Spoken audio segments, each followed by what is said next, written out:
This is going to be the first in a series of videos where I try to explain how to set up a blog using edublogs.org.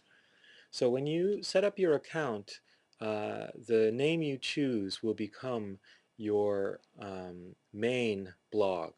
But that doesn't mean uh, you actually have to use it as your main blog. It'll just set up your first blog um, with that name. So here you can see all these different blogs that I've made. Some of them are active blogs, some of them are inactive blogs that that I set up just for testing purposes or whatever reasons. But um, the blog that you've made you can customize, or you can create new blogs immediately. Um, so if you go here to uh, create another brand new blog, which I have to do because I'm not going to modify an old blog for this video. But if you click on that, and it'll give you the chance of setting up a new name.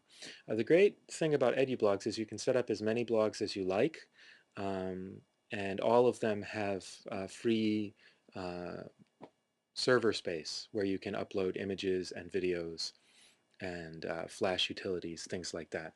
So for this example, let me just call it class tutorial.edublogs.org. This needs to be an original name. So if someone else has chosen this name, it will reject it. Um, and that name cannot be changed for this blog. If you decide you hate that name and you want to continue with your blog, you'll have to set it up under a different name. The next category, blog title, can be changed at any time. This is just what it'll say at the top of your blog.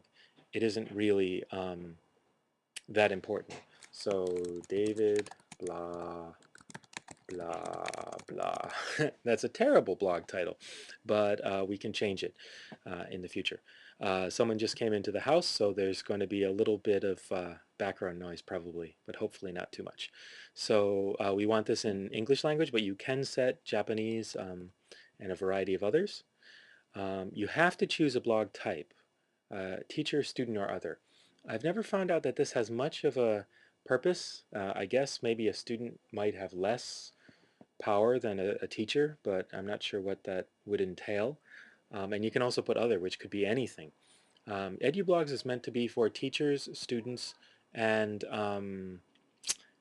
and librarians and everyone involved in academia. So um, the other should be something involved with education. But I'm going to click teacher, and let's see if class tutorial already exists in the blog users universe. Oh wow, it exists. So in my drop-down list of the blogs I have, it's called David blah blah blah. So you should choose a name that's good for your blog title, because the important thing about it is that uh, it's going to be how you edit it later. It's how you find it if you have many, many blogs. So this is probably a poorly chosen one.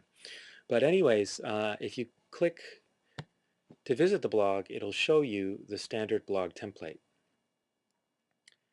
And it's pretty boring. It has a set uh, post, it has a set comment. Um, they will all say this no matter what um, new blog title you give, it'll always have a similar comment, if not this exact same one. Hi, this is a comment. To delete the comment, just log in and blah, blah, blah. So we can change all of that. We can modify all of that. If we log in, it'll give us our dashboard. Um, First thing you're probably going to want to do is to deactivate this. EduBlogs is free, but there's also a pay service. And if you don't pay money, then it's always going to give you um, this request for money, this request to be a supporter.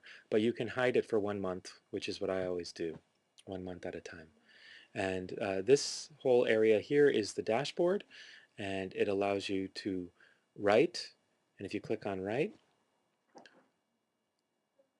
it'll show you can write either a post, a page, or a link. Those are three different things. In class, we'll talk about them a little bit more. Once you write posts, pages, and links, you can manage them.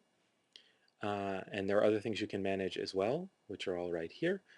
But what we're going to concern ourselves with now is design. So if you click on that, you can design the theme. And the theme is set up with these available templates. And if you click on any one of them, it'll change to that. And then if you go up here and click View Site, it'll show that now it has changed in this way. So that's the first thing I recommend doing is choose a theme that you like. Um, you may have noticed in some of my blogs, for example, here's one I use for my president's class. If I click View Site, I customized this header to put my own name and to put pictures that I liked in it. So you can do the same with yours. You just have to make sure that the theme you choose is customizable. So it'll say custom header theme. This one has one, but some of the many other ones do not. This one does not, this one does not. So you're going to want to choose one that has a customizable theme, and then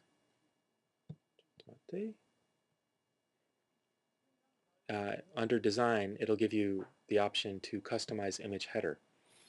So the important thing about customizing the header is it will tell you how big the header can be, and you should try and make the header exactly that size, or there will be some distortion, or it will have to cut it. So this one, for example, requires 970 by 150 pixels. So almost any drawing program or art program that you have will have the option of setting the size of um, your painting palette or your drawing area. And if you choose a photograph, put it on a palette of that size and arrange it so that it looks the way you want to. And then you can upload the file. So that's the first of our little videos. It was a little bit disorganized, and someone called me in for dinner while it was going on. So you may have heard someone say David Gohan in the background, but I hope it's helpful.